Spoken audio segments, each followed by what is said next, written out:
प्रिय भाइयों एवं बहनों, जय जोहार। इस समय पूरी दुनिया कोरोना की महामारी से जूझ रही है। तत्कालीन सरकार के 15 वर्षों के शासनकाल में स्वास्थ्य एवं चिकित्सा सेवाओं को कभी पर्याप्त महत्व नहीं दिया गया। इन परिस्थितियों में कोरोना जैसी महामारी का सामना करना एक बड़ी चुनौती थी, परंतु हमने अब तक इस चुनौती का पूरी सक्षमता से सामना किया है। हमने प्रदेश के स्वास्थ्य सेवाओं के ढांचे एवं व्यवस्था में सुधार हेतु काफ़ी काम किया है, जिसके कारण ही कोरोना के प्रबंधन में हमारे राज्य की स्थिति अन्य राज्य की तुलना में काफ़ी बेहतर है। पिछले साल जब कोरोना की पहली लहर का हम पर हमला हुआ था, तो हम सब ने मिलजुल कर उसका सामना किया था। वह ऐसा समय था जब हम कोरोना के विषय में ज़्यादा कुछ जानते नहीं थे। न हमारे पास इसके इलाज के लिए दवाएं थी, न इंजेक्शन आए थे, न वैक्सीन विकसित हुई थी, और इलाज का प्रोटोकॉल भी अपने प्रारंभिक अवस्था में ही था। परंतु सभी के सहयोग से, सभी के भरोसे के साथ और सभी के योगदान के साथ हमने उस कठिन समय पर विजय हासिल की थी। आज एक बार फिर से कोरोना की दूसरी लहर का हम सब सामना कर रहे हैं, जो पहली लहर की तुलना में ज़्यादा संक्रामक और ख़तरनाक है। परंतु हमें पूरा विश्वास है, हम सब मिलकर अपनी नई जिम्मेदारी निभाते हुए मजबूती से इस दूसरी लहर का भी सामना करेंगे और जीतेंगे। छत्तीसगढ़ में अब तक 7,13,706 लोग संक्रमित हुए हैं, जिनमें से 5,87,484 लोग रिकवर कर चुके हैं। वर्तमान में 1,17,910 लोग एक्टिव संक्रमित हैं। प्रदेश में एक्टिव पेशेंट अनुपात में 16.5% है, वहीं रिकवरी दर 82.3% है।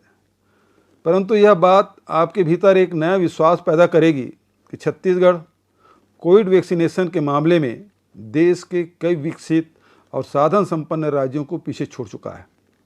प्रदेश में 55,69,000 से ज़्यादा डोज वैक्सीन के लग चुके हैं और देश के बड़े राज्यों से हम आगे हैं। हमारे राज्य में वैक्सीनेशन 72% हुआ है, जो देश में सर्वाधिक है। ये आंकड़े सिर्फ 45 साल से ज़्यादा उम्र के लोगों एवं फ्रंटलाइन वर्कर्स को मिलाकर है। हमने फैसला किया है कि हम प्रदेश के 18 साल से लेकर 44 साल तक के लोगों को मुफ्त में कोविड वैक्सीन लगाएंगे और इसके लिए व्यापक कार्य योजना और व्यवस्थाएं की गई है। 1 मई से शुरू होने वाले टीकाकरण अभियान के लिए हमने अपने सभी जिलों में सारी तैयारियां पूरी कर ली है। हमारे सभी टीकाकरण केंद्र पूरी तरह से तैयार है। भारत सरकार ने यह अवगत कराया है कि वह 18 से 44 आयु वर्ग के लोगों के वैक्सीनेशन के लिए 1,03,040 वैक्सीन उपलब्ध कराएगी। चूँकि वैक्सीन की कमी है, इसलिए हम अपने राज्य में सबसे गरीब व्यक्ति को, जिसके पास अंत्योदय कार्ड है, से वैक्सीनेशन की शुरुआत करेंगे। इसके लिए हितग्राही को अपना राशन कार्ड और आधार कार्ड लेकर आना होगा। जैसे जैसे हमें वैक्सीन मिलती जाएगी, वैसे वैसे हम क्रमशः सभी वर्गों के लोगों के वैक्सीनेशन की दिशा में आगे बढ़ते जाएंगे। मैं अपने प्रदेश की जनता को अवगत कराना चाहता हूं कि 2018 में जब हम प्रदेश में हमें प्रचंड जनादेश मिला था, उस समय प्रदेश में कुल 279 ICU बेड थे, जिसे हमने बढ़ाकर 729 कर दिया है। ऑक्सीजन बेड 1242 थे, हमने इसे बढ़ाकर 7,042 तक पहुंचाया है। HDU बेड एक भी नहीं था, परंतु आज हमारे पास 515 HDU बेड है। प्रदेश के अस्पतालों में 15,001 जनरल बेड थे, जिसे हमने बढ़ाकर 29,667 कर दिया है। प्रदेश में 2018 के अंत में 204 वेंटिलेटर थे, जिसे हमने बढ़ाकर 593 कर दिया है। इस प्रकार हमने प्रदेश की स्वास्थ्य सुविधाओं में कई गुना की वृद्धि की है, जो कि अपने आप में एक रिकॉर्ड है। छत्तीसगढ़ में अब तक हम 71 लाख से अधिक कोविड टेस्ट कर चुके हैं। हम लगातार अपनी टेस्टिंग क्षमता बढ़ाने का प्रयास कर रहे हैं। हमने नए RT-PCR जांच लैबों की स्थापना की मंजूरी की प्रक्रिया भी प्रारंभ कर दी है। कोरोना प्रभावितों के लिए लैब टेस्ट और रियायती इलाज हेतु निजी अस्पतालों के लिए पैकेज निर्धारित किए हैं ताकि कमज़ोर आर्थिक स्थिति का व्यक्ति भी अपना इलाज व जांच करवा सके। दूसरी तरफ हमने प्रदेश में 296 नए डॉक्टर्स की भर्ती की है। प्रदेश में ऑक्सीजन की भी पर्याप्त उपलब्धता है, बल्कि छत्तीसगढ़ में सरप्लस ऑक्सीजन उपलब्ध है। हमने कोरोना की इस लड़ाई में फंड्स की कमी नहीं होने देने का संकल्प किया है। हमने इन 2 वर्षों में स्वास्थ्य बजट में 880 करोड़ रुपये, SDRF में इस साल 50 करोड़ रुपये का प्रावधान किया है।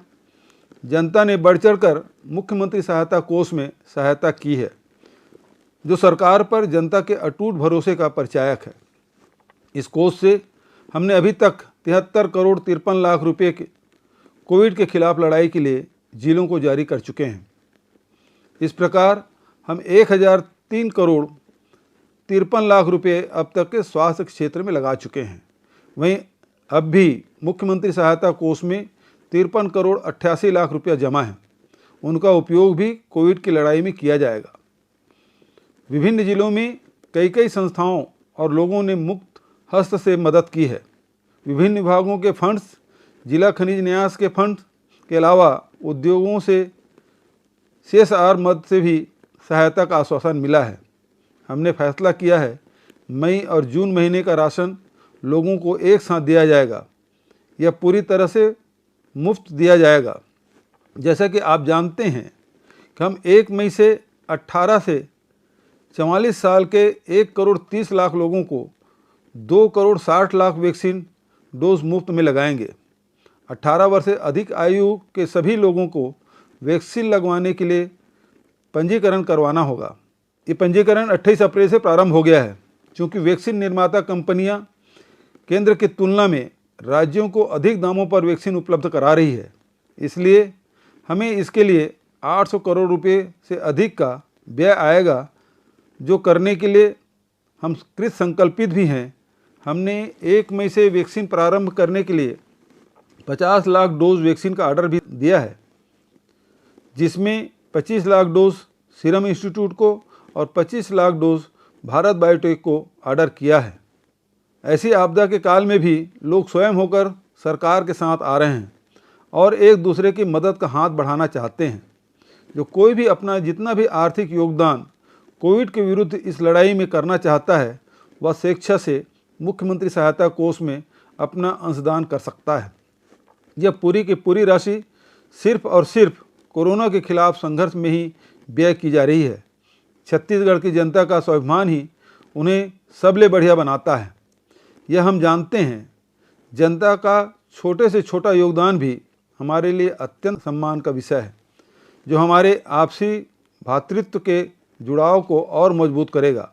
आप सभी से फिर से करबद्ध निवेदन है कि कोरोना से जुड़ी सभी सावधानियों का पालन करें, भीड़ से बचें, सोशल डिस्टेंसिंग का पालन करें, मास्क पहनें, हैंड वॉश और सैनिटाइज़र का प्रयोग करें।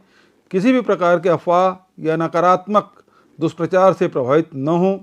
सभी से अपील है कि अपना वैक्सीन डोज अवश्य लगवाएं, स्वयं सुरक्षित हों और दूसरों को भी सुरक्षित करें। आशा और विश्वास बनाए रखें। हम सब मिलजुल कर बहुत जल्दी इस कोविड संकट से पार जरूर होंगे। जय हिंद, जय छत्तीसगढ़।